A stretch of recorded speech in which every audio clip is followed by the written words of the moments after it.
ஆண்டவரும் இரட்சகருமாகிய இயேசு கிறிஸ்துவின் நாமத்தினால இந்த நாளில் கூட உங்களை சந்திப்பதில் நான் மிகுந்த மகிழ்ச்சி அடைகிறேன். என் தேவன் நிச்சயமாகவே நம் ஒருவரை ஒருவர் என் தேவன் பார்க்க கிருபை செய்து வருகிறார். நன்றி உள்ளதற்காக நன்றி செலுத்துகிற எத்தனையோ பேர் இந்த நாளை காண முடியாமல் ஒவ்வொரு நாளையும் நமக்கு ஆசீர்வாதமாய் தேவன் நடத்தி கொடுக்கிறார். அந்த நன்றியுள்ள இருதயத்தோடு ஒரு விஷய கண்களை மூடி தேவனை நோக்கி பார்க்கலாமா? ஆண்டவரே, உம்முடைய சமூகத்தை நாடி வந்த எங்களை என் தேவன் உம்முடைய திருவசனத்தினால் எங்களை தேற்றுவீராக. எங்களுடைய இருதயங்கள் ஆண்டவரே குறுக்கும் கேடு உள்ளதுமாய் இருக்குது ஆண்டவரே. அது அநேக வீணான காரியங்கள், உமக்கு தேவையில்லாத காரியங்கள், பிரியமில்லாத காரியங்கள் இருக்கலாம் ஆண்டவரே. நம்முடைய வார்த்தையை கேட்க வந்திருக்கிற எங்களை என் தேவன் ஒரு விஷயம் எங்களுடைய செவிகளில் எங்களை தகுதிப்படுத்தி அப்பா உம்முடைய வார்த்தை எங்களுடைய வாழ்க்கையில் கிரியை செய்ய இந்த நாளில் கூட உம்முடைய ஆசீர்வாதத்தை பெற்று ஏதோ சபைக்கு வந்தோம் என்று சொல்லி திரும்பி செல்லாதபடி உம்முடைய ஆசீர்வாதத்தோடு, உம்முடைய சந்தோஷத்தோடு, உம்முடைய சமாதானத்தோடு அப்பா உம்முடைய ஐக்கியத்தோடு நாங்கள் திரும்பி செல்ல என் தேவன் கிருபை செய்வீராக. பெரியவர் பெரிய காரியங்களை செய்யுங்க இயேசு மூலம் பிதாவே, ஆமென். ஹல்லேலூயா. நாகும் 1ஆம் அதிகாரம் 12ஆம் வசனம். கர்த்தர் சொல்லுகிறது என்னவென்றால் அவர்கள் சம்பூரணம் அடைந்து அநேகராய் இருந்தாலும் அறுப்புண்டு போவார்கள். என்ன ஆவாங்க? அறுப்புண்டு போவார்கள். அவன் ஒழிந்து போவான். உன்னை நான் சிறுமைப்படுத்தினேன். இனி உன்னை சிறுமைப்படுத்தாதிருப்பேன். கவனிங்க, சிறுமைப்படுத்துறது என்று சொன்னால் ஒடுக்கிறது. உன்னை நான் சிறுமைப்படுத்தினேன், இனி உன்னை சிறுமைப்படுத்தாதிருப்பேன். அப்போ சில நேரங்களில், சில சமயங்களில் ஆண்டவரே நம்மளை சிறுமைப்படுத்துவார். ஹல்லேலூயா. சத்தம் பத்தலே. ஹல்லேலூயா. சில நேரங்களில் ஆண்டவரே நம்மளை சிறுமைப்படுத்துவார். சில நேரத்தில் பிரச்சனை நம்ம வாழ்க்கையில் தேடி வரும். நீங்கள் தேடி போக வேணாம். சில நேரங்களில் பிரச்சனை தேடி வரும். சும்மா இருந்தால் கூட வாழ்க்கையில் பிரச்சனை வரும், உபத்திரம் வரும், போராட்டம் வரும். ஏன் வருதுன்னு சொன்னால் என் தேவன் சில சமயங்களில் நம்மளை என்ன பண்ணுவார்? சிறுமைப்படுத்துவார். இதுதான் வேதவசனம் சொல்லுகிறது. நான் சொல்லலை, வேதவசனம் சொல்லுகிறது. உன்னை நான் சிறுமைப்படுத்தினேன், இனி உன்னை சிறுமைப்படுத்தாதிருப்பேன். அப்போ மனுஷன் நம்மளை நெருக்கிறது அது சாதாரண நெருக்கம். மனுஷ உபத்திரவம் கொடுக்கிறது அது சாதாரண காரியங்கள். ஆனா ஆண்டவர் சில காரியங்களை அனுமதிக்கும் போது அது ரொம்ப ரொம்ப ரொம்ப ரொம்ப ஜாக்கிரதையா இருக்கணும். கேளுங்க பெரியமான தேவச்சனமே, ஆண்டவர் சில சமயங்களில் நம்மளை சிறுமைப்படுத்துவார். ஆமென். ஆண்டவர் ஆசீர்வதிப்பார்னு சொன்னா எல்லாருக்கும் கேட்க பிடிக்கும். ஆண்டவர் உங்களை உயர்த்துவார், கேட்க பிடிக்கும்.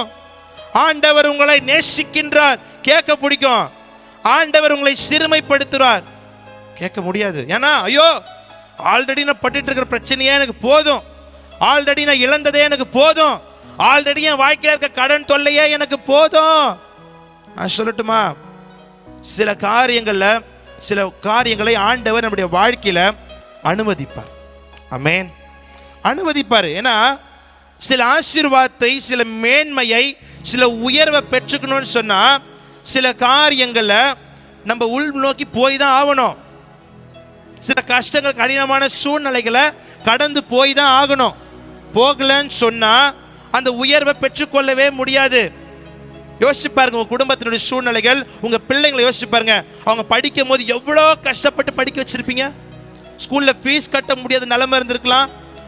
வாழ்க்கையில் எவ்வளோலாம் கஷ்டம். ஆனால் இன்னைக்கு யோசிச்சு பாருங்க உங்க பிள்ளைங்களோட உயர்வு. அதுதாங்க சிறுமைப்படுத்துறது. ஹல்லேலூயா. சில நேரங்களில் சில காரியங்களை ஆண்டவர் நம்முடைய வாழ்க்கையில அனுமதிப்பார். ஆனா நம்ம அதை பார்த்து சோர்ந்து போய் விடக்கூடாது. வாலிப பிள்ளைங்க இருக்கிறீங்க, இப்போதான் 10th +1 +2 இதுக்கப்புறம் காலேஜ். உங்களுடைய வாழ்க்கையில நிறைய விதமான சூழ்நிலைகளை நீங்க கடந்து செல்வீங்க. நீங்க ஒரு கணக்கு போடுவீங்க, உங்க ஸ்ட்ராட்டஜிலாம் வேலைக்கே ஆகாது. ஆண்டவர் ஒரு ஸ்ட்ராட்டஜி வச்சிருப்பாரு. நீங்க நிறைய தீர்மானங்களை யோசிப்பீங்க. அந்த தீர்மானங்கள் நடக்குமா, இது நடக்குமா, அது நடக்குமா? நான் சொல்லட்டுமா, கர்த்தர் தீர்மானத்துக்காக நம்முடைய வாழ்க்கையை ஒப்பு கொடுப்போம்னு சொன்னா கர்த்தர் நடத்துவார். ஹல்லேலூயா. நம்ம தீர்மானத்தின்படி, நம்ம ஆசையின்படி, நம்ம தேவையின்படி நம்ம போகிற காரியங்களை நம்ம எதிர்பார்த்தோம்னு சொன்னா ஆசீர்வாதம் வருமா வராதா? வராது. நீங்க பேச போகிற தலைப்பே உங்களை உங்களை தண்டிப்பேன், உங்களை ஆசீர்வதிப்பேன் என்று சொல்லி நான் பேச போகல. உங்களை தண்டிப்பேன். எல்லாருக்கும் தான் இது உங்களுக்கு இல்லை, எங்களுக்கும் தான். கர்த்தருடைய வார்த்தையை கீழ்ப்படிலாம் தண்டனை தான். அது எப்படிங்க? அது ஒரு சின்ன ரூல்ஸ். அந்த ரூல்ஸை மீறினா போலீஸ்கார ஏத்துப்பானா? சிக்னல் போட்டிருக்கு, நீ ஏன் வந்த? ஹெல்மெட் போட்டிருக்கு, நீ ஏன் ஹெல்மெட் போடல? ஃபைனை கட்டு. அல்லேலூயா. உலகத்தான் போடுற சட்டத்துக்கே தண்டனை இருக்குன்னு சொன்னா, வேத வசனத்தை சுமந்து கொண்டிருக்கிறோமே, வேத வசனத்தை வாசிக்கிறோமே, வேதத்தின்படி நம்ம நடக்கிறோமே, சபைக்கு வருமே, கூட்டங்கள் கலந்துக்கிறோமே, ராபோஜனை எடுக்கிறோமே, தண்டனை இருக்காதுன்னு நினைக்கிறீங்களா? கண்டிப்பா இருக்கு. நம்ம செய்கிற ஒவ்வொரு காரியத்துக்கும் கணக்கு கொடுக்கணும். ஹல்லேலூயா. ஏதோ வாழ்ந்தோம், ஏதோ வளர்ந்தோம், ஏதோ உயிரோட திரிஞ்சோம், ஏதோ செத்தோன்றது கிறிஸ்தவ வாழ்க்கை அல்ல. கர்த்தருக்கு பிரியமுள்ள வாழ்க்கை வாழ்ந்தா மட்டும்தான் நம்மளுடைய வாழ்க்கை தப்பிக்கப்படும். மற்றவன் வெளியில சுத்துறானா அவனுக்கு பிரச்சனை கிடையாதுன்னா அவனுக்கு சத்தியம் அறிவிக்கப்படவில்லை. ஆனா உங்களுக்கு எனக்கு அப்படியா? அல்லேலூயா. சத்தியத்தை அறிவீர்கள், சத்தியம் உங்களை விடுதலையாகும். ஏன் விடுதலை இல்ல? குடும்பத்துல ஏன் இன்னும் விடுதலை இல்ல? கடன் பாரத்திலிருந்து ஏன் இன்னும் விடுதலை இல்ல? சாபங்கள்ல இருந்து ஏன் இன்னும் விடுதலை இல்ல? குடும்பத்தில் ஆசீர்வாதம் ஏன் விடுதலை இல்ல? எங்கேயோ ஒரு காரியம் நம்மளுடைய வாழ்க்கையில தடையாய் நின்று கொண்டிருக்குது. நான் கடைசி மாசத்துல பேசும்போது சொன்னேன், யார் நம்மளுடைய ஆசீர்வாதத்துக்கு தடை? நம்மளே தான். அல்லேலூயா. நம்ம ஆசீர்வாதத்துக்கு நம்ம தான் தடை. நமக்கு வர காரியங்களுக்கு நம்ம தான் பொறுப்பு. அல்லேலூயா. சொல்லுங்களேன் அல்லேலூயா. நல்லா இருக்கு உங்க உடம்பு, ஒரே கூலா ஐட்டமா சாப்பிடுறீங்க, ஜூஸா குடிக்கிறீங்க, ஐஸ் வாட்டராவே குடிக்கிறீங்க, கோல்டு வருமா வராதா? வருமா வராதா? நல்லா இருக்கு உங்க உடம்பு, சூடான ஐட்டம், ஹீட்டான ஐட்டமே சாப்பிடுறீங்க, உங்களுக்கு ஹீட் ஆகுமா ஆகாதா? ஆகும். இப்ப மறுபடியும் பிரச்சனை. எனக்காக ஜெபிங்க பிரதர். ஏன் பிரச்சனை? எதுக்காக பிரச்சனை? நம்ம உடம்ப நம்ம பார்த்துக்கல, அதான் உண்மை. சும்மா ஐயோ எனக்கு உடம்பு சரியாம ஆயிடுச்சு, எனக்கு பலவீனம், பிசாசு எனக்கு இந்த அதெல்லாம் இல்லை.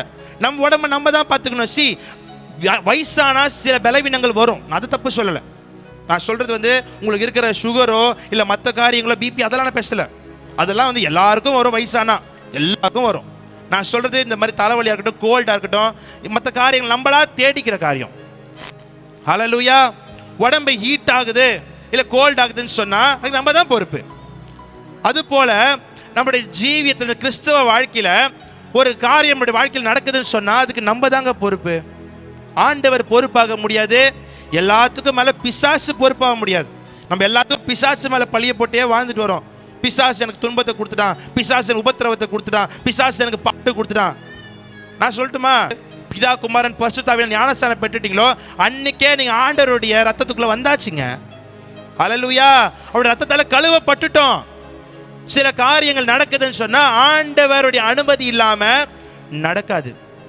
அல்லேலூயா. யோபு தொடுறதுக்கு முன்னாடி பிசாசு கேட்கிறான், ஆண்டவரே நான் யோபு போய் தொட்டுக்கிட்டுமா? ஆண்டவர் சொல்ற, ஜீவனை தவிர என்ன பண்ணுட்டாரு. அதான் ஜீவன் மட்டும் போல.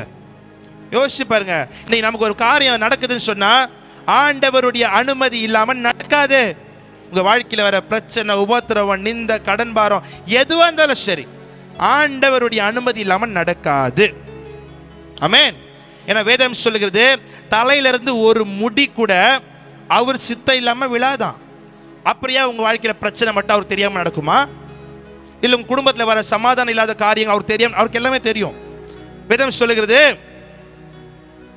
உன்னை நான் சிறுமைப்படுத்தினேன், இனி உன்னை சிறுமைப்படுத்தாது இருப்பேன். ஹல்லேலூயா.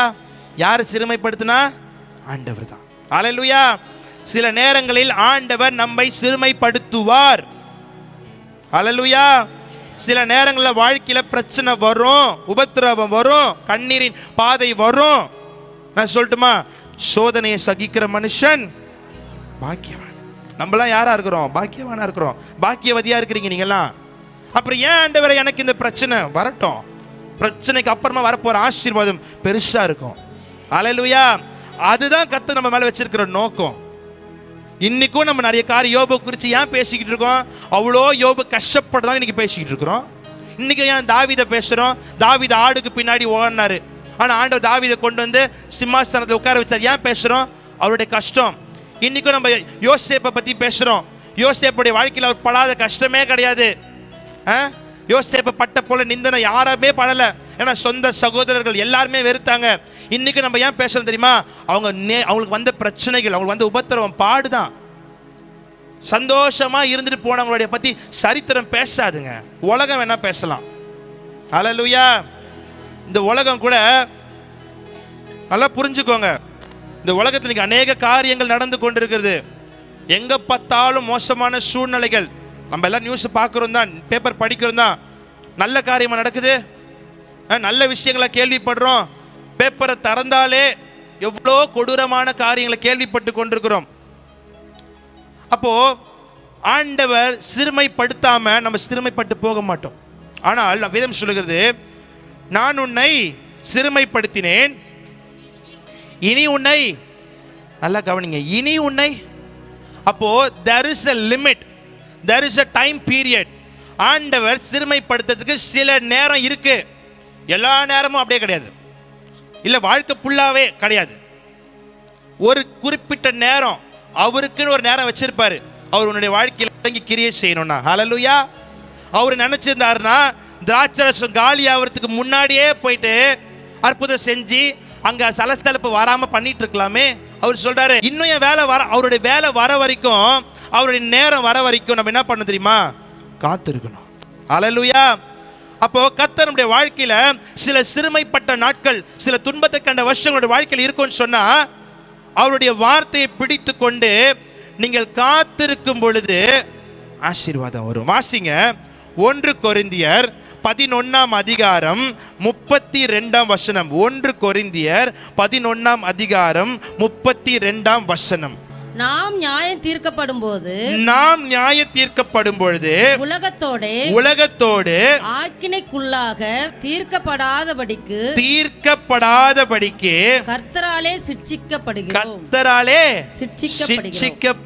சிட்சிக்கப்படுகிறோம்னா சிறுமைப்படுத்துறதா. மறுபடியும் நல்லா கவனிங்க, நம்ம ஆக்கினை தீர்ப்புக்கு உள்ளாக கூடாதுன்றதுக்காக தான் ஆண்டவர் என்ன பண்றாரா?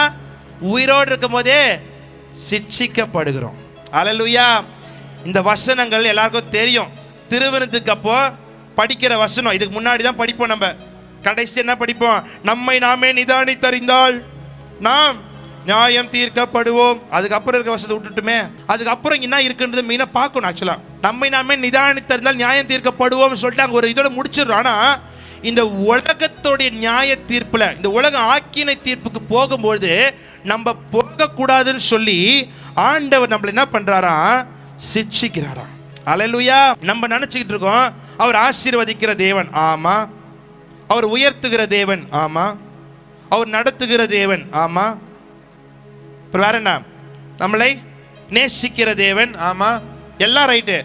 நம்மளை சிட்சிக்கிற தேவனாகவும் இருக்கிறாரு. ஹல்லேலூயா. ஹல்லேலூயா. நன்மையை மட்டும் பெற்றுக்கொண்டுட்டு இருக்க முடியாதுங்க, தீமையும் சில நேரங்களில் பெற்றாகணும். வண்டியில் போகிறோம், எல்லா நாளும் நம்ம எதிர்பார்த்த மாதிரியே போயிடுறோமா? ஆக்சிடென்ட் நடக்காம இருந்திருக்கா? எத்தனை பேருக்கு ஆக்சிடென்ட் ஆயிருக்குது? எல்லாமே நம்ம நினைச்ச மாதிரியே நடந்துருதா? இல்லை. கல்யாணம் பண்ணும்போது வாழ்க்கை அப்படியே சுவாரஸ்யமா சந்தோஷமா அப்படியே, அதுக்கப்புறம் போக போக போக சில சறுக்கல்கள் வரதான் செய்யும், கசப்புகள் வரதான் செய்யும், பிரச்சனைகள் வரதான் செய்யும். அதுதான் வாழ்க்கை. அது போலதான் கர்த்தருடைய கிருபையில கூட, கர்த்தருடைய ஆசீர்வாதங்களை கூட அப்படிதான் எல்லா நேரமும் கொடுத்துக்கிட்டே இருக்கிறதுக்கு அவர் என்னங்க அவரு கேட்குற? அவர் என்ன அவரு? ஹல்லேலூயா. எதிர்பார்க்கும் போதெல்லாம் எல்லாமே கிடைச்சிருச்சுன்னு சொன்னா நம்முடைய வாழ்க்கையில நம்ம தேவனை தேடுறதை விட்டுடுவோங்க. நமக்கு பலவீனம் இருக்கிறதுனால தான் ஆண்டவர் ஜெபிக்கிறோமே, நமக்கு பிரச்சனை ஆண்டவர் அதிகமாக நேசிக்கிறோமே. இல்லாட்டினா யோசிச்சு சபைக்கு வருமா? எனக்கு இந்த வேலை இருக்குது, எனக்கு அந்த வேலை இருக்குது, எனக்கு இந்த இந்த இந்த இந்த இது கமிட்மெண்ட் இருக்குது, நான் இங்கே போகணும், நான் அங்கே போகணும். அதே பிரச்சனை இல்லைன்னா, இதுதான் நம்மளுடைய சூழ்நிலை, பிரச்சனை இருக்குன்னு சொன்னால், ஆண்டவரே நான் சபைக்கு வந்துடுறேன்ப்பா, எனக்கு எப்படியாச்சும் என்னை சுகப்படுத்திடுங்கப்பா, எப்படியாச்சும் எனக்கு இந்த காரியம் நடந்துடணும்ப்பா, எப்படியாச்சும் எனக்கு இந்த பண தேவை இருக்குது, எனக்கு கிடச்சிடணும்ப்பா. அதனால தாங்க சில காரியங்களை கர்த்தர் அனுமதிக்கிறாரு. இல்லைன்னு வச்சுக்கணும், ஆண்டவரை மறந்து தான் வாழ்வோம். ஹல்லேலூயா. வாழ்க்கையில் எல்லாமே எதிர்பார்க்கும் போது டான் கிடைச்சதுன்னு சொன்னா உயர்வு தெரியவே தெரியாது, ஆசீர்வாதம் தெரியவே தெரியாது. கேட்டுக்கொண்டிருக்கிற அன்பான தேவச்சனமே, என் தேவன் சில நேரங்களில் நம்மளை சிட்சிப்பா. ஏன்னா இந்த உலகத்தின் நியாய தீர்ப்பு, இந்த உலகத்தினுடைய காரியங்கள் நம்ம மேல வரக்கூடாதுன்னு சொன்னா நம்ம தேவனால சிட்சிக்கப்பட வேண்டும். அல்லேலூயா. சில நேரங்களில் தேவன் நம்மளை சிறுமைப்படுத்தினார்னா அதை தாங்கிக்கணும். ரொம்ப துக்கமான ஒரு காரியம், 5வது படிக்கிற பொம்பளை பிள்ளை, ஆமென், 9 வயசு சிறுமி, வெறும் 5வது படிக்கிற பிள்ளை, ஒன்றும் இல்லை, வீட்டில இருந்து சனிக்கிழமை லீவ் ஆச்சுன்னு சொல்லி வெளியில் நடந்து போன பிள்ளை. யோசிச்சு பாருங்க, இதே நம்ம வீட்டில் நம்ம பிள்ளைக்கு அப்படி ஆனால் நம்ம எவ்வளோ வேதனைப்படுவோம். நான் உண்மையால இந்த நியூஸை பார்த்துட்டு அழுது அன்னைக்கு நான் அப்படியே அவ்வளோ பாரமாக என்ன நடக்குது. இன்னைக்கு போதை நிமித்தம் செய்கிற பாவங்கள் பெருகுது, இச்சை நிமித்தம் செய்கிற பாவங்கள் பெருகுது. எங்கேயோ நம்ம ஒரிசாலையோ இல்லை பீகார்லையோ கேட்கலங்க இதெல்லாம். தோ பக்கத்தில் இருக்கிற பாண்டிச்சேரி, இங்கேருந்து என்ன 180 கிலோமீட்டரு, அவ்வளோதான். யோசிச்சு பாருங்க, 9 வயசு குழந்தை, அந்த குழந்தை எவ்வளோ கதறி இருக்கும். 4 நாள் தேடினாங்க, கண்டுபிடிக்க முடியாமல் அந்த போனால் எங்கே இருந்துச்சு, சாக்கடையில். யோசிச்சு பாருங்க, நம்மலாம் இன்னைக்கு நிம்மதியாக வாழ்கிறோம், நம்ம பிள்ளைங்களை இன்னைக்கு வெளில அனுப்புகிறோம், ஸ்கூலுக்கு அனுப்புகிறோம், காலேஜுக்கு அனுப்புகிறோம். யோசிச்சு பாரு, நம்ம பிள்ளைகளுக்கு நடந்தால் நம்ம எவ்வளோ பாரப்படுவோம். ஏதோ சும்மா நம்ம ஜெபிக்கிறோம் தேசத்துக்காக, இது இந்தியா மேப்பை தூக்கி ஜெபிக்கிறோம், அப்படி இல்லை இந்த ஜெபம். இது நம்ம செய்து கொண்டிருக்கிறோம். ஏன் தெரியுமா? பாரத்தோடு ஜெபிக்கணுங்க. சர்ச்சில் வந்தால் மட்டும் தான் ஜெபிக்கணுமா? இல்லை, வீட்டில் ஜெபிங்க. இந்த மாதிரி நியூஸ் எல்லாம் கேள்விப்படும் போதே ஜெபிங்க. மனசு அப்படியே உண்மை நினைச்சு பார்த்தா அவ்வளோ. பிறந்த ஒரு குழந்தைய ஒரு பெண்கள் விடுதியா, இந்த பக்கத்தில் அப்பார்ட்மெண்ட்ஸ், நடுவில் ஒரு சின்ன கேப்பு, குப்பை கொட்டுறதுக்கான இடம். ஒரு நாள் ஃபுல்லா வீட்டில் இருந்தவங்களுக்கு பூனை கத்துற மாதிரியே சவுண்டு கேட்டுருக்குது, எங்கேயும் பூனை கத்திக்கிட்டு இருக்குது அப்படின்னு நினச்சிட்டு இருந்திருக்காங்க. அடுத்த நாள் காலையில் அந்த அப்பார்ட்மெண்ட்ஸில் இருக்கிற ஒரு லேடி, இன்னைக்கும் பூனை சவுண்டு கேட்கு, ஒரு சின்ன ஒரு பூனை கத்துற மாதிரி சவுண்டு கேட்குதுன்னு திறந்து பார்த்தா பிறந்த குழந்தைய குப்பையில் போட்டுட்டு அந்த 2 வீட்டுக்கு நடுவில் ஒரு சின்ன இடம். அது வந்து எதுக்காக அந்த லேடிஸ்லாம் வந்து அவங்களுடைய வேஸ்ட்லாம் போடுறதுக்கான அந்த இடமா. அது நான் சொல்கிறது புரிஞ்சுப்பீங்கன்னு நினச்சிக்கிறேன். பெண்கள் தங்கி இருக்கிற இடம், ஸோ அவங்களுடைய அந்த உபரி காரியங்கள்லாம் போகிறதான இடம். அதில் பிறந்த குழந்தைய போட்டிருக்கிறாங்க. யோசிச்சு பாருங்க, எறும்பு ஃபுல்லாக குழந்தைய கடிச்சு, கண்ணுக்குள்ளே எறும்பு போயிருக்கு, மூக்குக்குள்ளே எறும்பு போயிருக்குது, காதுக்குள்ளே எறும்பு போயிருக்குது. நான் உண்மையாக ரொம்ப அழுதாண்டி அந்த நியூஸை கேட்டுட்டு என்னால் தாங்கவே முடியல. பிறந்த குழந்தை வளர்க்க விருப்பம்லாம் கூட யாருக்கிட்ட கொடுத்துக்கலாம். பிறந்த குழந்தைய கீழே போட்டுட்டு காலையில் எத்தனை மணிக்கு போட்டாங்க தெரியல, ஆனால் ஒரு நாள் 24 மணி நேரமும் அந்த குழந்தை அழுது இருந்திருக்குது பால் இல்லாமல். யோசிச்சு பார்க்கும்போது அப்படி இருதயம் உடையுது. ஒரு 10 நிமிஷம் பாலுக்கு டிலே ஆனா அவ்வளோ கத்துவான் என் பையன். அதுக்குள்ள நான் என்ன பண்றதே தெரியாம 2 பேரும் பார்த்துடுவோம். ஒரு நாள் ஃபுல்லா அவங்க மீட் எடுக்கிற வரைக்கும் அந்த குழந்தை அழுது தூங்கி எடுக்கிறாங்க. அந்த குழந்தைய கண்ணுக்குள்ளெல்லாம் போய் கடிச்சிருக்குது எறும்பு, காதுக்குள்ளார ஒவ்வொரு அவயங்களுக்குள்ளார போய் கடிச்சிருக்குது. யோசிச்சு பார்த்தா எவ்வளோ ஒரு, நம்ம எல்லாருமே பிள்ளையை பெற்றவங்க தான். நம்ம ஊரில் நடக்குதுங்க, இங்கே இருக்கிற போரூரில் நடந்த விஷயம் இது, வேற எங்கேயும் இல்லை, தோ இருக்கிற போரூரில் நடந்த விஷயம். நம்ம ஜெபிக்கணும். நம்மளுடைய பிரச்சனைக்கே நம்ம ஜெபிச்சுக்கிட்டு இருக்கிறோம்.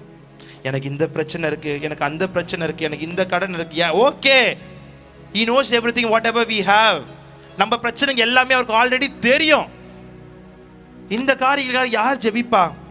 ஆண்டவர் கேட்கிறார், யாரை நான் அனுப்புவேன், எனது காரியமா யார் போவான்னு கேட்கிறாரு. இன்னும் திறப்பின் வாசல் நின்று ஜெபிக்கிற ஜெபத்தை ஆண்டவர் எதிர்பார்க்கிறாரு. எத்தனை குழந்தைங்க, எத்தனை உயிர் தெரியுமாங்க ஒரு நாளைக்கு போகுது. ஆனா என் தேவன் இரக்கத்தின் தேவனாய் இருக்கிறார். அல்லேலூயா. நம்ம தாயின் கருவில் உருவாக முன்னே நம்மளை பேர் சொல்லி அழைத்திருக்கிறார். அல்லேலூயா. அதை உணரணுங்க. என் தாய் உருவாகும் முன்னே என் கருவை கண்டீரையா, என் பெயர் உருவாகும் முன்னே பெயர் சொல்லி அழைத்தீரையா. எப்படிப்பா உமக்கு நன்றி சொல்லுவேன், சொல்ல வார்த்தையே இல்ல. நீங்க போதும் என் வாழ்க்கை முழுவதும், வேறு ஆசையில கை தட்டி பாடலாமா? எப்படிப்பா உமக்கு நன்றி சொல்லுவேன், சொல்ல வார்த்தையே இல்ல. நீங்க போதும் என் வாழ்க்கை முழுவதும், வேறு ஆசையே இல்ல, வேறு ஆசையே இல்ல, வேறு ஆசையே இல்ல. எலும்புகள் உருவாகல, நரம்புகள் உருவாகல, தசைகள் உருவாகல, தரிசனம் உருவானதே. தாய் கருவிலே தரிசனம் உருவானதே.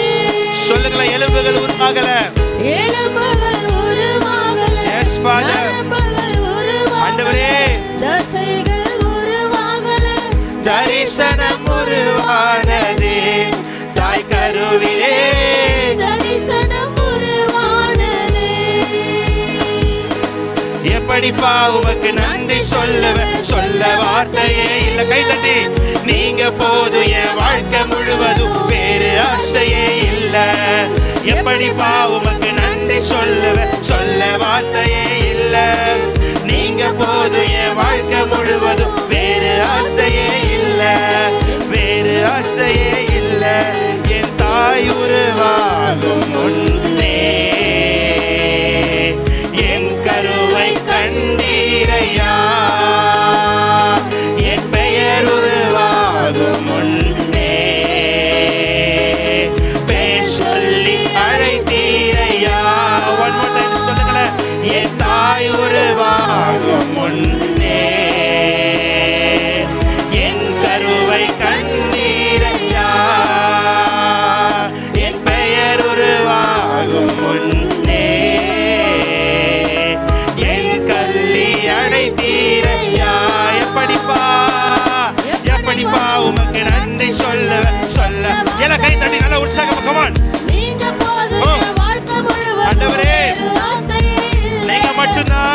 எப்படிப்பா உமக்கு நன்றி சொல்லுவேன், சொல்ல வார்த்தையே இல்ல.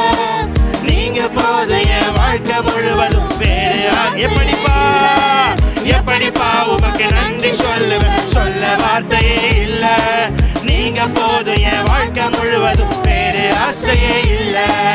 எப்படிப்பா உமக்கு நன்றி சொல்லுவேன், சொல்ல வார்த்தையே இல்ல.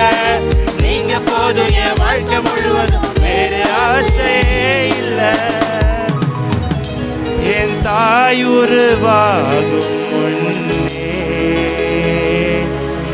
என் கருவை கண்டீரையா, என் பெயர் உருவாகும் முன்னே பெயர் சொல்லி அழைத்தீரையா. எத்தனை பேர் சொல்ல முடியும், தாயின் கருவில் உருவாகும் முன்னே நம்மளை அறிந்திருக்கிறார்? அல்லேலூயா. அற்பமா எண்ணப்படலாங்க நம்ம மனுஷங்களுடைய கண்ணுல, கவலைப்படாதீங்க.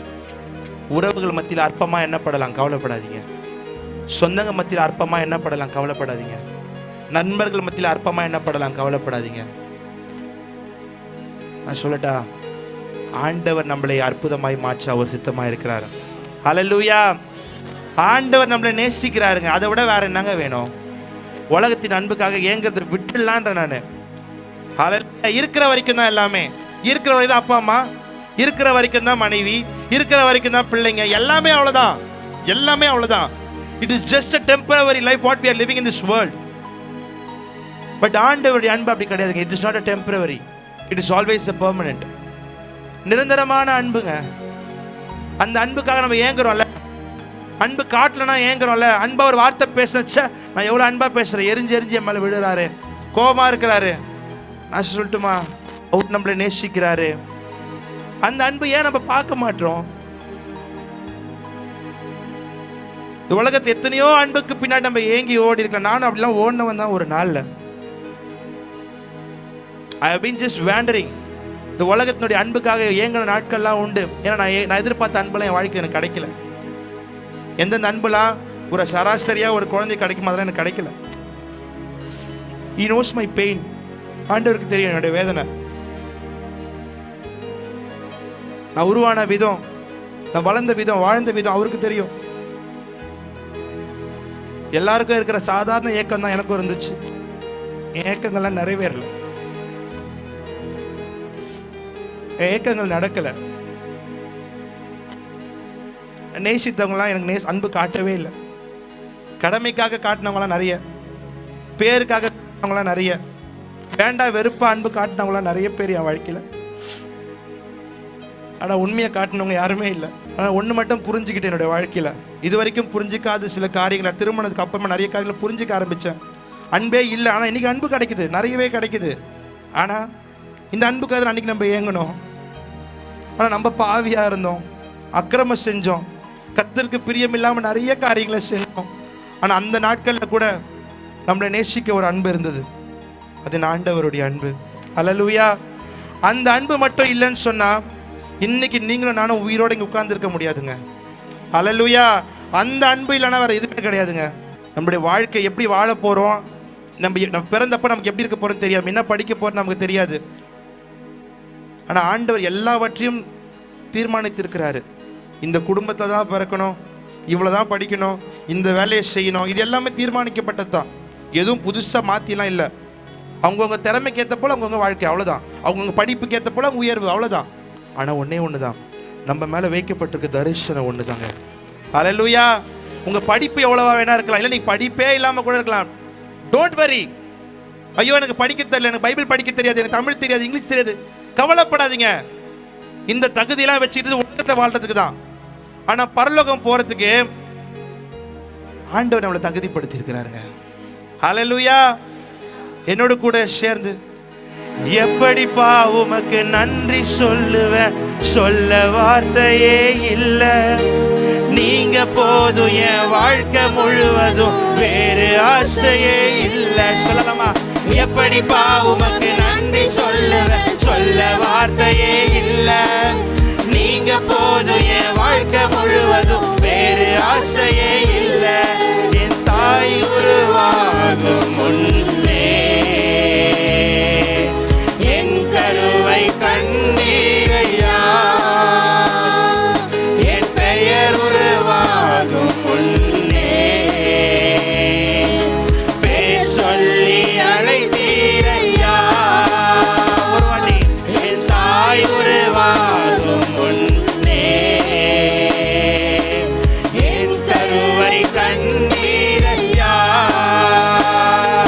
என் பெயர் உருவாகும் முன்னே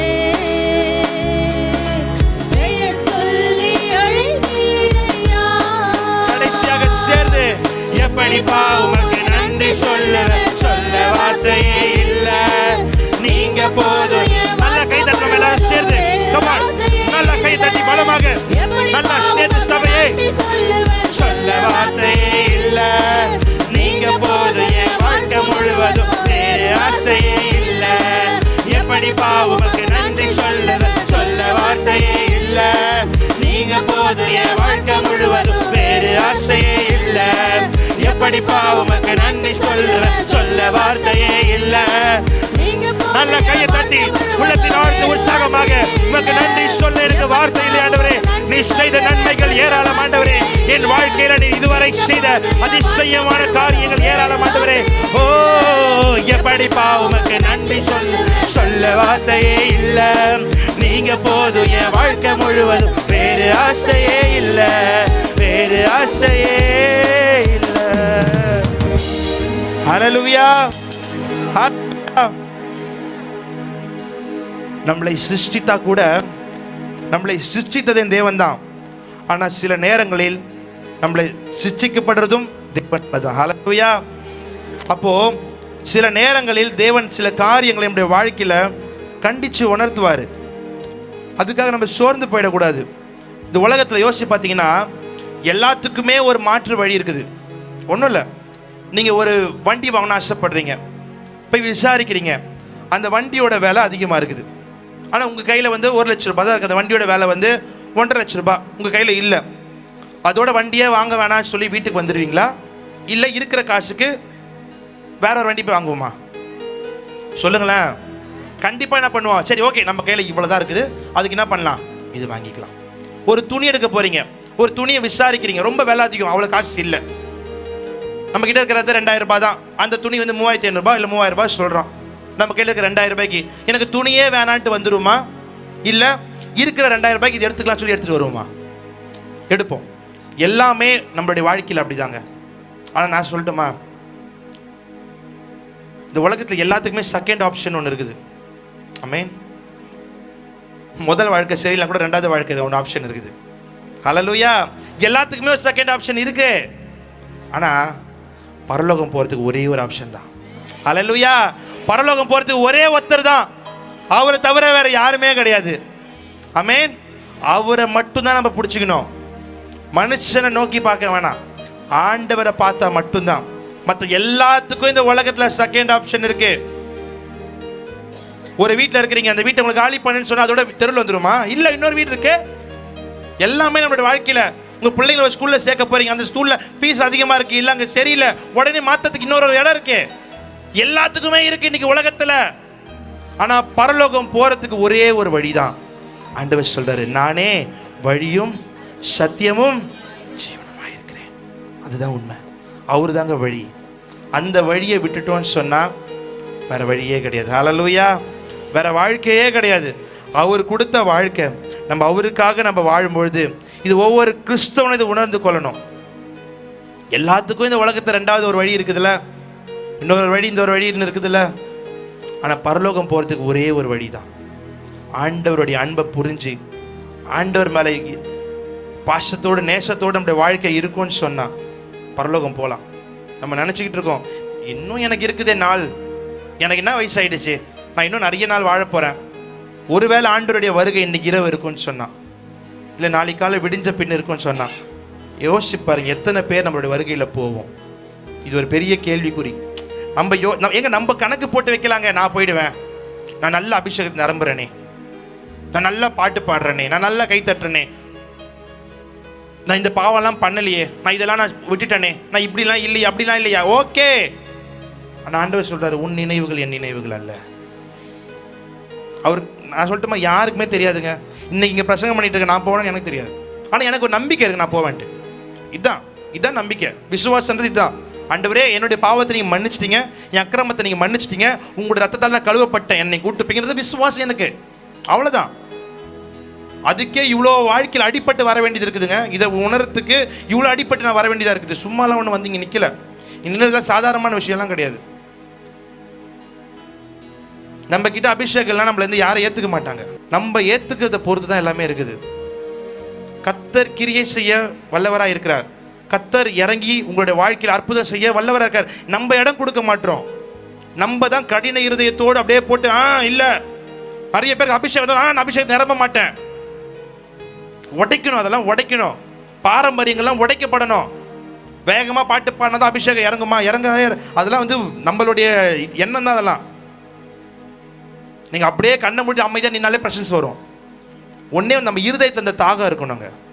இந்த இருதயத்தில் அந்த தாகம் இருந்துச்சு. ஆண்டவர் சொல்றாரு, தாகம் உள்ளவன் மேல் தண்ணீரை ஊற்றுவேன். அப்போ இந்த உலகத்தில் சிக்ஷைகள் வரும்.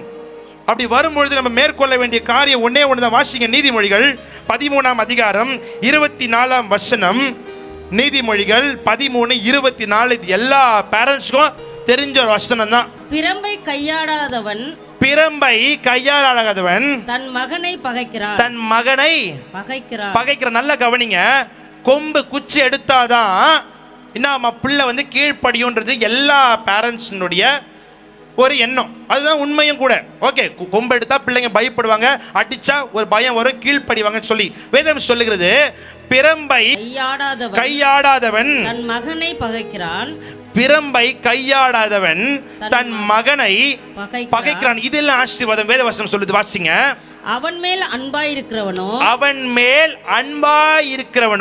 அவனை ஏற்கனவே தண்டிக்கிறான். இது எல்லாருமே என்ன பண்ணுவாங்கன்னா முதல் பாதியை தான் எடுத்துப்பாங்க. பிரம்பை கையாளாதவன் என்ன பண்றானா, பிள்ளைய பகைக்கிறான். இதுக்கு அப்புறம் இருக்குது, நீ கையை எடுத்தாதான் குச்சி எடுத்தாதான் உன் பிள்ளைய தண்டிக்கணும் கீழ்ப்படி நீ நினைக்கிற.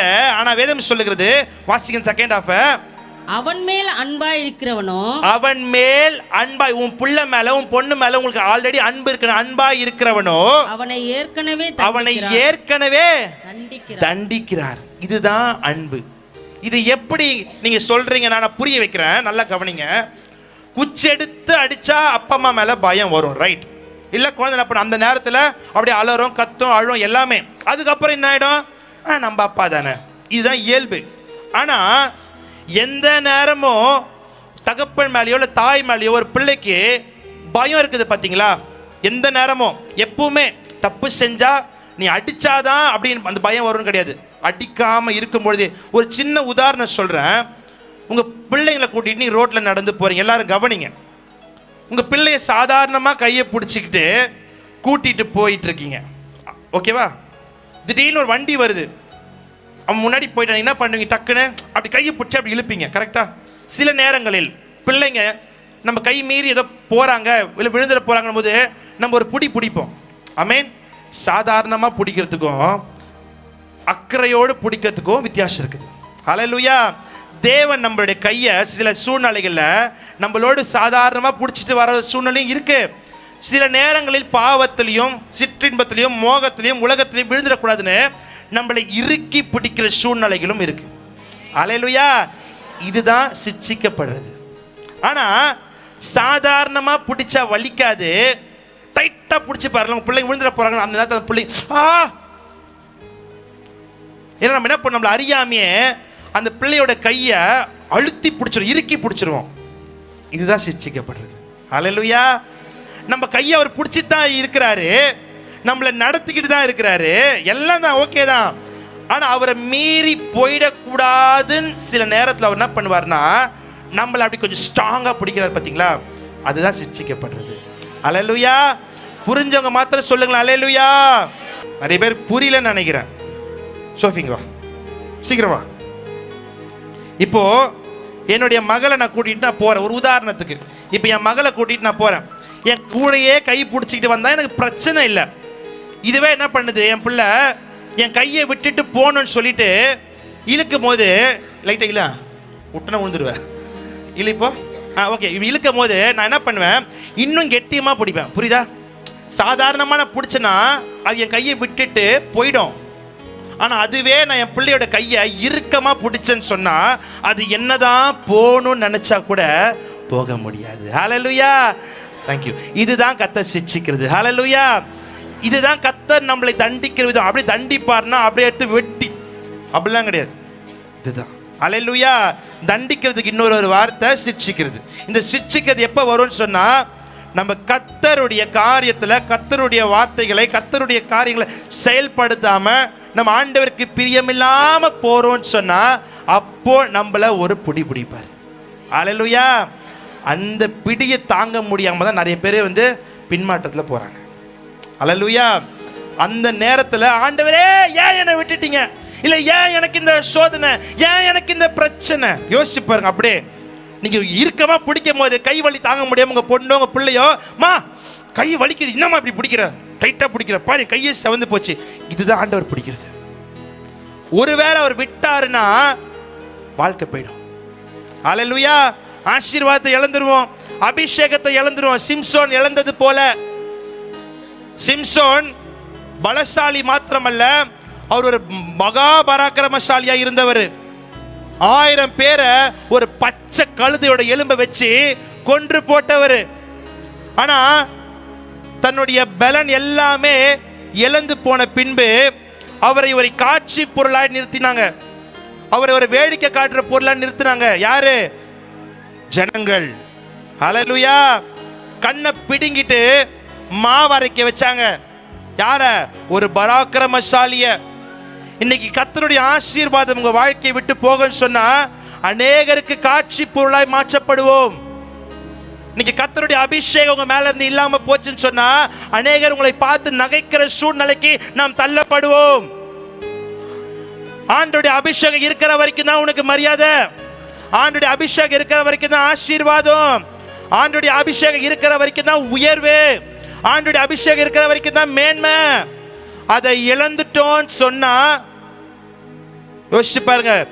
சிம்சோன் கிட்ட நெருங்கிறதுக்கே பயந்த ஜனங்கள் யாரு? அவங்க எல்லாருமே வீரர்கள், யுத்த வீரர்கள். சிம்சோன் கிட்ட நெருங்க கூட முடியாது. ஏன்னா அவன் அவ்வளோ பராக்கிரமசாலியா இருந்தான். ஒரு செத்து போன கழுதை எலும்பை எடுத்து 1000 பேரை கொன்ன சிம்சோன் கிட்ட நெருங்கிறதுக்கே பயந்த ஜனங்க அவன் அபிஷேகத்தை இழந்து அவன் மேல வச்சிருக்கதான தேவனுடைய வல்லமை இழந்த உடனேயும் அவன் கண்ணை பிடுங்கி அவனை மாவரைக்க வச்சாங்க. இன்னைக்கு தேவ அபிஷேகம் இருக்கிற வரைக்கும் தான் இந்த உலகத்துல மரியாதை நமக்கு. நம்மளால குடும்பம் நடத்த முடியும், வாழ முடியும், எல்லாமே முடியும். தேவ அபிஷேகம் போயிடுச்சுன்னு சொன்னா, தேவன் நம்மளை சிருஷ்டித்து நம்மளை உருவாக்கி வழி நடத்தி இது வரைக்கும் வச்சிட்டு இருக்கிறாரு. சில நேரத்தில் சிச்சிப்பாரு, சிருஷ்டித்தவர் சிச்சிப்பாரு. ஹல்லேலூயா. எப்படி உங்க அப்பாக்கும் உங்க அம்மாக்கும் உங்களை அடிக்கிறதுக்கு உரிமை இருக்குதோ, உங்களை திட்டுறதுக்கு உரிமை இருக்குதோ, அப்பா அம்மா அந்த பிள்ளையை அடிச்சிடலாம். அதே அப்பா அம்மா வேற யாரும் அடிக்க விடுவாங்களா?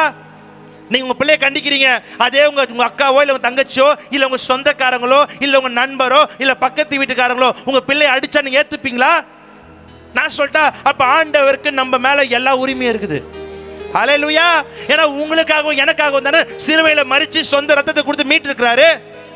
ஹல்லேலூயா. அப்ப நம்மளை சிருஷ்டிக்க அவருக்கு எல்லா உரிமையும் உண்டு. ஆசீர்வதிக்கவும் உரிமை உண்டு, நம்மளை தண்டிக்கவும் உரிமை உண்டு. விசுவாசிக்கிறவங்க 2 கையையும் தட்டி, என் தேவன் நிச்சயமாகவே என்னை கைவிடாதிருப்பார். கேட்டுக்கொண்டிருக்கிற அன்பான தேவச்சனமே, அவருடைய அபிஷேகத்தை இழப்போம் என்று சொன்னால், ஆசீர்வாதத்தை இழப்போம் என்று சொன்னா இந்த வாழ்க்கையில வாழ்வதற்கு அர்த்தமே இல்லாம போயிடும். நல்ல உதாரணம் சிம்சோன் தான். எல்லாராலும் வியந்து பார்க்கப்பட்ட ஒருத்தன் வேடிக்கை பொருளாய் மாறினான். எல்லாராலும் பயந்து நடுங்கப்பட்டவன் சிரிக்கும் பொருளாய் மாத்தினாங்க. ஏன் தெரியுமா? அபிஷேகம் போயிடுச்சு. ஐயோ கர்த்தர் என்ன தண்டிச்சிட்டாரு, ஐயோ கர்த்தர் என்ன இது பண்ணிட்டாரு. பண்ணுவாரு தான். நம்ம ஒழுங்கா இல்லைனா நம்முடைய வழியை சரிப்படுத்த ஆண்டவர் தண்டிப்பாரு தான். அதை ஏற்றுக்கொள்ளுகிற மனப்பக்குவம் இருக்கும்னு சொன்னா, ஏன்னா தாவீது சொல்லுகிறார், சங்கீதம் 130 வாசிக்க வேண்டாம், எடுக்க வேண்டாம். முற்பிறமும் பிற்புறமும் நீர் என்னை நெருக்கி உமது கரத்து என் மேல வைக்கிறீன்னு சொல்றாரு. எப்படி? முன்னும் பின்னும் நெருக்கி கரத்தை மேல வைக்கிறாரா.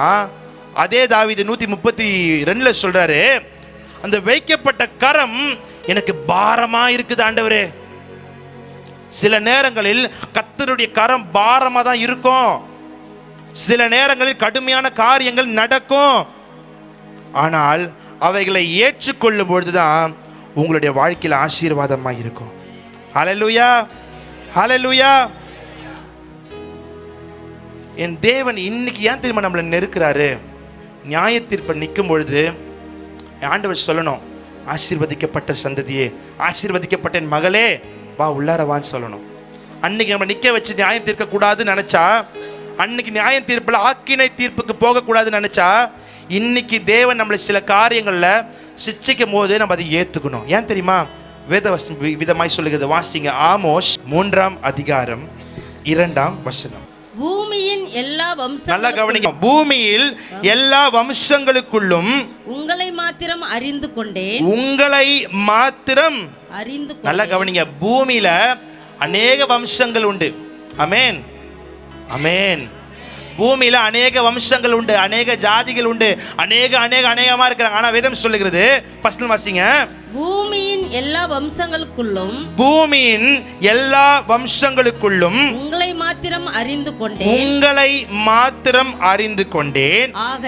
ஆகையால் உங்களுடைய எல்லா அக்கிரமங்களின் நிமித்தமும், நல்லா கவனிங்க, ஆகையால் உங்களுடைய எல்லா அக்கிரமங்கள் நிமித்தமும் உங்களை தண்டிப்பேன், உங்களை தண்டிப்பேன்.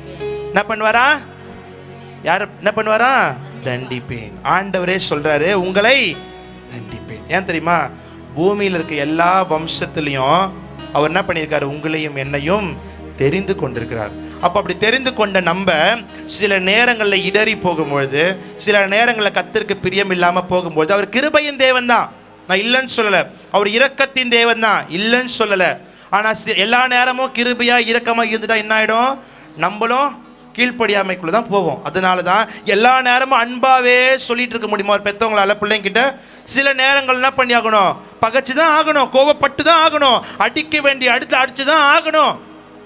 அதே போல தாங்க நம்ம தேவன் கூட. அவர் கிருபையின் தேவன் தான், இரக்கத்தின் தேவன் தான். நமக்கு முடிஞ்ச அளவுக்கு அப்படியே நம்ம கிட்ட வந்து சில காரியங்களை உணர்த்துவார், சொல்லுவார், இது செய்யாதா, அது பண்ணாத, இங்கே போகாதன்னு. யார் மூலியமா? ஒன்று அப்பா அம்மா மூலியமா சொல்லுவார், இல்லை ஊழியக்கார மூலியமா சொல்லுவாங்க, இல்லை கூட பிறந்த மூலியமா, ஏதோ ஒரு காரியத்தில் உணர்த்தப்படுவோம்.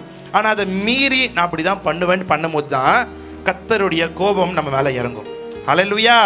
ஏன்னா வேதம் சொல்லுகிறது, பூமியின் எல்லா வம்சங்களுக்குள்ளும் உங்களை மாத்திரம் என்னமா போட்டிருக்கு? அறிந்து கொண்டேன். அவ்வளோ பேர் இருக்கலாம், ஆனால் நான் என்ன பண்ணுறேன்? உங்களை நான் அறிந்து கொண்டேன். ஹல்லேலூயா. பூமியில் அநேக, நான் ஒன்று கேட்குறேன், நம்ம ஸ்கூல்லாம் படிச்சிருக்கிறோம், காலேஜ் போயிருக்கிறோம். யோசிச்சு பாருங்க, எத்தனை பேட்ச் மேட்ச் நம்ம பார்த்துருக்குறோம். எத்தனை பேட்ச் மேட்ச் நம்ம பார்த்துருப்போம். கவனிங்க எல்லாரும். நம்ம படித்த ஸ்கூலாக இருக்கட்டும், காலேஜாக இருக்கட்டும், இல்லை வேலை செய்கிற ஆஃபீஸாக இருக்கட்டும், இல்லை வீட்டாண்ட இருக்கிற சூழ்நிலையாக இருக்கட்டும், இல்லை உங்கள் நண்பர்கள், உறவினர்கள், உற்றார், யோசிச்சு பாருங்க எத்தனை பேர் இருக்கிறாங்க. ஆனால் அத்தனை பேரில் ஆண்டவர் ஏன் நம்மளை தெரிந்து கொண்டார்? ஹல்லேலூயா. உங்கள் ஸ்கூல் படித்த நாட்கள் எடுத்து போய் உங்கள் கூட எத்தனை பேர் படிச்சிருப்பாங்க? இன்றைக்கி அவங்களாம் ரசிக்கப்பட்டிருப்பாங்களா? இல்லை, நீங்கள் ரசிக்கப்பட்டிருக்கீங்க. நீங்கள் காலேஜ் படிச்சிருப்பீங்க, அங்கே காலேஜ் படிச்சது உங்கள் கூட படித்தவங்க எல்லாம் ரசிக்கப்பட்டாங்களா? இல்லை, நீங்கள் ரசிக்கப்பட்டிருக்கீங்க. உங்கள் வீட்டு பகுதியில் எத்தனை பேர் பக்கத்தில் இருக்கிறவங்களாம் இந்துஸாக இருக்கிறாங்க, மற்ற மத சார்ந்தவங்களாம் இருக்கிறாங்க. ஆனால் நம்ம ஏன் ரசிக்கப்பட்டிருக்கிறோம்? ஹல்லேலூயா. ஏன்னா அந்த பூமியில் நிறைய வம்சங்கள் இருந்தாலும் அவர் என்ன பண்ணியிருக்காரா? நம்மளை தெரிந்து கொண்டிருக்கார். ஹல்லேலூயா. நம்மளை அறிந்து கொண்டார். அதனால என்ன பண்ணுவார் என் தேவன்? ஆகையால் உங்களுடைய எல்லா அக்கிரமங்கள் நிமித்தமும், நல்லா கவனிங்க, இதான் முக்கியமான வார்த்தை. மொட்டையா வந்து ஆண்டவர் வந்து டைரக்டா சொல்லல, ஏய் நான் உன்னை தண்டிப்பேன் அப்படி சொல்லல. உங்களுடைய எல்லா அக்கிரமங்கள் நிமித்தமும். யாருடைய? நம்மளுடைய. அப்போ சொல்லுவாங்க தெரியுமா, உப்பு தின்னவன் தண்ணி குடிச்சாகணுன்ட்டு. அது மாதிரி தப்பு செஞ்சா தண்டனை அனுபவிச்சு தான் ஆகணும். நம்ம பண்ண அக்கிரமத்தின் நிமித்தம் தான் நமக்கு என்ன கிடைக்குது? தண்டனை கிடைக்குது. சும்மாலாம் வந்து அவர் தண்டிக்க மாட்டார். நீ இது பண்ண, நீ அது பண்ண, அப்படிலாம் கிடையாது. வித் ப்ரூஃபோட நம்ம செஞ்ச தப்புக்கு, நம்ம செஞ்ச பாவத்துக்கு, நம்ம செஞ்ச மீறுதலுக்கு ஆண்டவர் என்ன சொல்லுவார்? நீ செஞ்ச அக்கிரமத்தின் நிமித்தம் நான் உன்னை தண்டித்தேன். ஆனால் அவர் அப்படி தண்டித்தாலும் கண்டித்தாலும் நம்மளை கைவிடாத தேவனாக இருக்கிறார். ஹல்லேலூயா. ஏன்னா வேதவசனம் இதமாய் சொல்லுது. முதல்ல எடுத்து சொன்ன வசனத்தை எடுத்துக்கோங்க. நாகும் 1:12. நான் சொல்லி முடிக்க ஆசைப்படுகிறேன். நாகும் 1:12. கர்த்தர் சொல்லுகிறது என்னவென்றால், கர்த்தர் சொல்லுகிறது என்னவென்றால், அவர்கள் சம்பூர்ணம் அடைந்து அநேகராய் இருந்தாலும் அறுப்புண்டு போவார்கள். அவன் ஒழிந்து போவான். உன்னை நான் சிறுமைப்படுத்தினேன். நல்லா கவனிங்க. உங்களுக்கு விரோதமாக உங்களுக்கு செயல்பட்டு கொண்டிருக்கதான அந்த பிசாசை பார்த்து சொல்ற ஆண்டவர், அவன் ஒளிந்து போவான். உனக்கு விரோதமாக எழும்பப்படுகிற எந்த ஒரு ஆயுதமும் வாய்க்காமல் போகிற தேவன் சொல்லுகிறாரு. உனக்கு எதிராக எழும்புறவன் என்ன பண்ணுவான்? ஒளிந்து போவான். உன்னை நான் சிறுமைப்படுத்தினேன். நம்ம செய்த பாவத்தின் நிமித்தம், நம்ம செஞ்ச அக்கிரமத்தின் நிமித்தம், நம்ம செஞ்ச மீறல் நிமித்தம் ஆண்டவர் சொல்றாரு, நீ செஞ்ச தப்புனால உன்னை நான் தண்டிச்சேன், உன்னை சிறுமைப்படுத்தினேன். இனி உன்னை சிறுமைப்படுத்தாதிருப்பேன். ஹல்லேலூயா. இதுவரைக்கும் ஒருவேளை நீங்க சிறுமைப்பட்டு போயிருக்கலாம், இதுவரைக்கும் நீங்க கண்ணீர் சிந்திருக்கலாம், இதுவரைக்கும் நீங்க வேதனைப்பட்டிருக்கலாம். ஆனால் என் தேவன் சொல்லுகிறார், இனி நான் உன்னை சிறுமைப்படுத்த மாட்டேன். இதுவரைக்கும் சிறுமைப்பட்டு போனதுக்கு ஒரே ஒரு காரணம், நம்ம செஞ்ச பாவத்தினால. ஹல்லேலூயா. நம்ம செஞ்ச அக்கிரமத்தினால தான் நம்ம இதுவரைக்கும் சிறுமைப்பட்டு போயிருக்கிறோம். ஆண்டவரா வந்து சும்மாவே உங்களை பிடிக்காது, எனக்கு இந்த பிரதர் பிடிக்காது, எனக்கு அந்த சிஸ்டர் பிடிக்காதுன்னு சிறுமைப்படுத்தல. நம்ம செஞ்ச பாவத்தின் நிமித்தம் ஆண்டவர் சில சூழ்நிலைகளில் வேற வழியே இல்லாமல் நம்மளை சிறுமைப்படுத்த. ஆனால் ஆண்டவர் சொல்றாரு, நீ ஒரு வேளை மனம் திரும்பி ஆண்டோடைய சமூகத்தினுடைய அன்பை உணர்ந்துட்டேன்னு சொன்னா, இனி நான் உன்னை, சொல்லுங்க எல்லார் வாயிலையும், இனி நான் உன்னை சிறுமைப்படுத்தாது இருப்பேன். ஹல்லேலூயா. பக்கத்தில் கை கொடுத்து சொல்லுங்களேன், இனி ஆண்டவர் உங்களை சிறுமைப்படுத்த மாட்டார். இனி ஆண்டவர் உங்களை சிறுமைப்படுத்த மாட்டார். சொல்லுங்க, பக்கத்தில் பார்த்து கையை கொடுத்து முகத்தை பார்த்து சிரிச்சு சொல்லலாமே, கர்த்தர் உங்களை ஆசீர்வதிப்பார். நம்ம சிரிச்சு சொல்றோம், இனி ஆண்டவர் உங்களை சிறுமைப்படுத்த மாட்டார். ஹல்லேலூயா. இனி ஆண்டவர் நம்மளை சிறுமைப்படுத்த மாட்டார். கையை தூக்கி சொல்லுங்க, தலைக்கு மேல கையை தட்டி சொல்லுங்க, இனி என் ஆண்டவர் என்னை சிறுமைப்படுத்த மாட்டார். விசுவாசிக்கிறவங்க தலைக்கு மேல கையை தட்டி, என் தேவன் இனி என்னை சிறுமைப்படுத்த மாட்டார். ஹல்லேலூயா. நம்மளை ஒரு நாளும் கைவிடாத தேவன் நம்மளை சிறுமைப்படுத்த மாட்டார். ஹல்லேலூயா. மனுஷன் சிறுமைப்படுத்த நினைக்கலாம், உங்களை நேசித்தவங்க சிறுமைப்படுத்த நினைக்கலாம், உற்றார் உறவினர் இனஜன பந்துக்கள் சிறுமைப்படுத்தலாம் நினைக்கலாம். ஆனால் என் தேவன் இனி உங்களை சிறுமைப்படுத்த மாட்டார். ஹல்லேலூயா. ஒரு விஷயம் கண்களை மூடி ஹல்லேலூயா. எப்படிப்பா உமக்கு நன்றி சொல்லுவேன், சொல்ல வார்த்தையே இல்ல, நீங்க போதும் என் வாழ்க்கை முழுவதும், வேறு ஆசையே இல்ல. எப்படிப்பா உமக்கு நன்றி சொல்லுவேன், சொல்ல வார்த்தையே இல்ல, நீங்க போதும் என் வாழ்க்கை முழுவதும், வேறு ஆசையே இல்ல. என் தாய் உருவாகும் முன்னே என் கருவை கண்ணீரையா, என் பெயர் உருவாகும் முன்னே பெயர் சொல்லி அழைத்தீரையா. சொல்லலாமா? என் தாய் உருவாகும் முன்னே என் கருவை கண்ணீரையா, என் பெயர் உருவாகும் முன்னே பெயர் சொல்லி அழைத்தீரையா.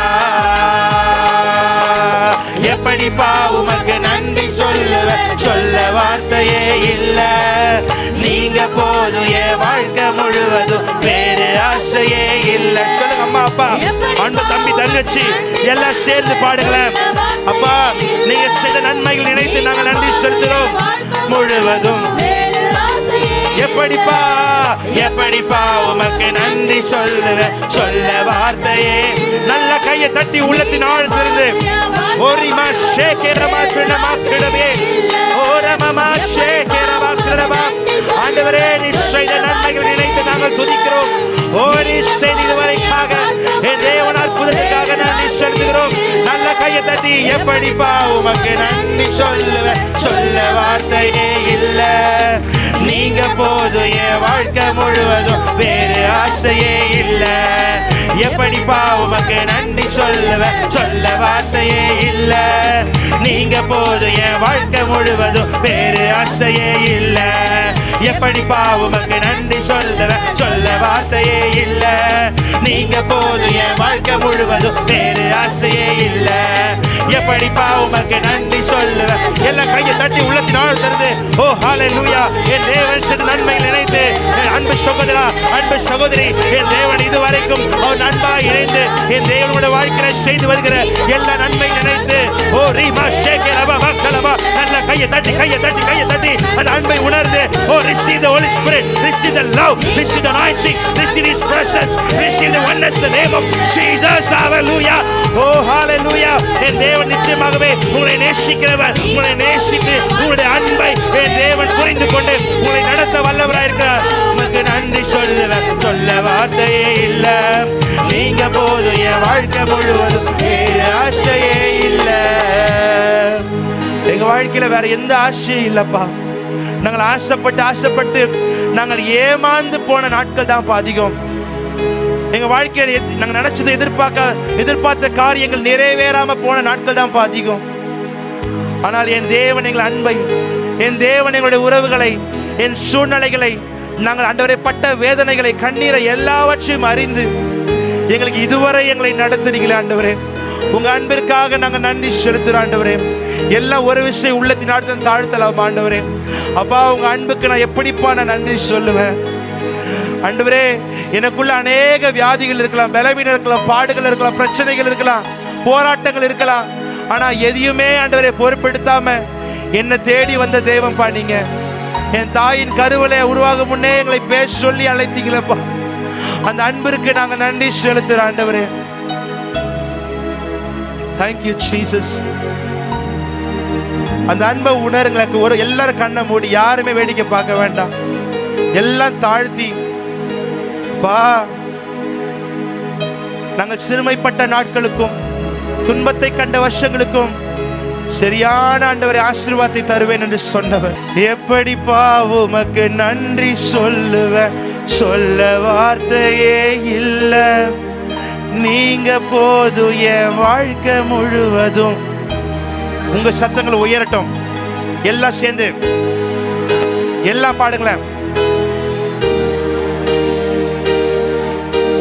நீங்க போதும் என், சொல்லுங்களேன். எப்படிப்பா உமக்கு சொல்ல வார்த்தையே இல்ல, நீங்க போதும் என், வேறு ஆசையே இல்ல, என் தாய் உருவாகும் முன்னே என் கருவை கண்டீரையா, என் பெயர் உருவாகும் முன்னே பெயர் சொல்லி அழைத்தீரையா. அம்மா தம்பி தங்கச்சி சொல்லுங்களேன். என் தாய் உருவாகும் முன்னே என் கருவை கண்டீரையா, என் பெயர் உருவாகும் முன்னே பெயர் சொல்லி அழைத்தீரையா. எப்படிப்பா உமக்கு நன்றி சொல்லுவேன், சொல்ல வார்த்தையே இல்ல, நீங்க போதும் என் வாழ்க்கை முழுவதும், வேறு ஆசையே. அம்மா சொல்லுங்க எல்லாரும் சேர்ந்து. நன்றி சொல்லுவேன், சொல்ல வார்த்தையே இல்ல, நீங்க போதும் என் வாழ்க்கை முழுவதும், வேறு ஆசையே இல்ல. இந்த உலகத்துல எங்களுக்கு வேற ஆசை இல்லப்பா. என் ஆசை எல்லாம் எங்களுக்கு நீங்க தான்ப்பா. என் ஏக்கம் எல்லாம் எங்களுக்கு நீங்க தான்ப்பா. என் தேவையெல்லாம் எங்களுக்கு நீங்க தான்ப்பா. இதுவரை எங்களை நடத்தின எங்கள் தேவனாகிய கர்த்தர். அன்பு சகோதரி, அன்பு சகோதரா, வாலிப தம்பி தங்கச்சி, சூழ்நிலைகளை பார்த்து கலங்காதீங்க, குடும்பத்தின் பிரச்சனைகளை பார்த்து கலங்காதீங்க, அப்பா அம்மாக்கு இடையில நடக்குதுன காரியங்களை குறித்து கலங்காதீங்க. தேவன் சொல்லுகிறார், இதுவரை நான் உன்னை நடத்தினது போல உன்னை இனிமேலும் நான் நடத்துவேன். என் தேவன் சில நேரங்களில் நம்மளை தண்டித்தாலும் நம்மளை கைவிட மாட்டார். சில நேரங்களில் அவருடைய உருக்கமான இரக்கங்களினால இமைப்பொழுதும் உன்னை கைவிட்டேன், ஆனாலும் என்னுடைய உருக்கமான இரக்கங்களை உன்னை சேர்த்து கொண்டேன். இதுவரை நம்மளை நடத்தினவர் இனிமேலும் உங்களையும் உங்கள் குடும்பத்தையும் என் தேவன் தாங்கி ஏந்தி சுமந்து நடத்துவாராக. God bless you.